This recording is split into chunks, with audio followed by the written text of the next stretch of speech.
Hi friends, welcome to the channel Siddharth smart 16. இன்றைக்கி நம்ம என்ன பார்க்க போகிறோன்னு பார்த்தீங்கன்னா, கீ ரைஸ் எப்படி செய்கிறதுன்னு பார்க்க போகிறோம். அதுக்கு நான் 2 கிளாஸ் பாஸ்மதி ரைஸை வாஷ் பண்ணி எடுத்து வச்சுருக்கேன். ரொம்ப நேரம் ஊற வேண்டான்னு ஜஸ்ட் வாஷ் பண்ணி எடுத்து வச்சுட்டேன். ஸ்டவ் ஆன் பண்ணிவிட்டு ஒரு பேன் வச்சுருங்க. அந்த பேனில் ஒரு 2 டேபிள் ஸ்பூன் எண்ணெய், 2 ஸ்பூன் நெய் சேர்த்துக்கலாம். நீங்கள் ஆயில் ஆட் பண்ணாமல் வெறும் கீயில் மட்டும் செஞ்சிங்கன்னா கூட இன்னும் சூப்பராக இருக்கும். நான் ஆயில் ப்ளஸ் நெய், கீ ரெண்டுமே ஆட் பண்ணிக்கிறேன். சூடானதுக்கப்புறமா 1 ஸ்பூன் சோம்பு ஆட் பண்ணிக்கிறேன். சோம்பு பொரிஞ்சதுமே பட்டை, லவங்கம், பிரியாணி இலை, அப்புறமா 2 ஏலக்காய், கொஞ்சமாக முந்திரி இதெல்லாம் சேர்த்து ஃப்ரை பண்ண விடுங்க. பிரியாணி ஸ்பைசஸ் எல்லாமே போடணும்லாம் இல்லை, ஜஸ்ட் இது ஃப்ளேவருக்காக தான். போட்டுட்டு கருவேப்பிலை போட்டு பொரிய விட்டுட்டு 2-3 பச்சை மிளகா போட்டுக்கலாம். நான் 2 கிளாஸ்க்கு காரத்துக்காக 3 பச்சை மிளகா தான் போட்டேன். இதில் நம்ம காரம் ஆட் பண்ண போகிறதில்ல. அது வதங்கினதுக்கப்புறமா ஒரு ஃபுல் பெரிய வெங்காயத்தை சின்னதாக கட் பண்ணி சேர்த்துக்கிறேன். நீட்டாக சின்னதாக கட் பண்ணி சேர்த்துட்டு நல்லா ஆனியனை ப்ரௌனாக ரோஸ்ட் ஆகிற அளவுக்கு விடுங்க. அப்போ தான் ஃப்ளேவர் கொடுக்கும். நல்லா இந்த அளவுக்கு ப்ரௌனாக ரோஸ்ட் ஆனதுக்கப்புறமா ஒரு ஃபுல் கைப்பிடி புதினா ப்ளஸ் கொஞ்சமாக கொத்தமல்லி ரெண்டுமே சேர்த்து போட்டு ஃப்ரை பண்ண விடுங்க. ஸ்மெல் சூப்பராக வரும், பிரியாணி ஃப்ளேவர் வரும் நமக்கு. முடிஞ்சதுக்கப்புறமா 1 ஸ்பூன் இஞ்சி பூண்டு பேஸ்ட் ஆட் பண்ணிக்கலாம் ஃப்ளேவருக்காக.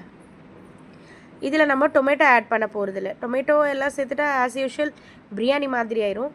ஜஸ்ட் நம்ம கீ ரைஸ் மாதிரி தான், ப்ளெயின் ரைஸ் மாதிரி தான் செய்ய போகிறோம்.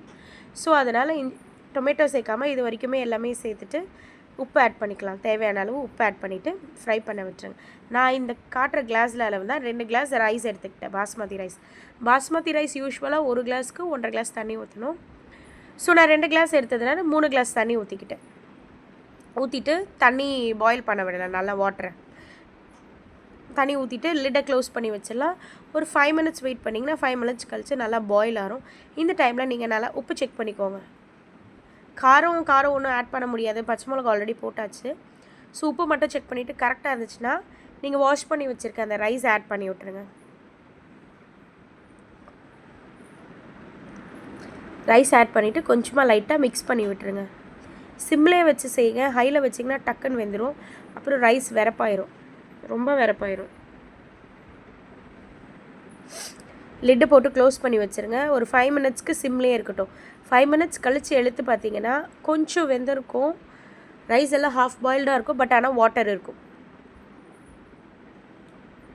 அகெயின் உங்களுக்கு வேணும்னா அந்த வாட்டர் கொஞ்சம் ட்ரை ஆகிற அளவுக்கு அகெயின் ஒரு 5 மினிட்ஸ் மூடி போட்டு வைங்க. இப்போ தண்ணியெல்லாம் ட்ரை ஆகிடுச்சு, பட் ஆனால் ரைஸ் 50% தான் குக் ஆகிருக்கு. நம்ம மிச்சம் 50% குக் ஆகிறதுக்கு டம் போட்டுடலாம். சின்ன ஸ்டவ் மேலே அந்த லிட்டை எடுத்துகிட்டு வேறு ஒரு பிளேட் போட்டு மேலே வெயிட் வச்சு விட்ருங்க. நான் இப்படி தான் டம் போடுவேன். ஸோ ஒரு 5 மினிட்ஸ் சிம்மில் வச்சுட்டு ஆஃப் பண்ணி விட்டுருங்க. அப்புறம் 10 மினிட்ஸ்க்கு அந்த இதை டிஸ்டர்ப் பண்ணாமல் விட்டுட்டு ஒரு 15 மினிட்ஸ் மொத்தமாக ஆயிருக்குமா, அதுக்கப்புறமா ஓப்பன் பண்ணி பார்த்தீங்கன்னா உதிரியாக சூப்பராக கீ ரைஸ் ரெடி. இதுக்கு சைட் டிஷ்ஷாக egg gravy, pepper chicken gravy, எறா கிரேவி, மஷ்ரூம் கிரேவி எதுனாலும் வச்சு ட்ரை பண்ணலாம்.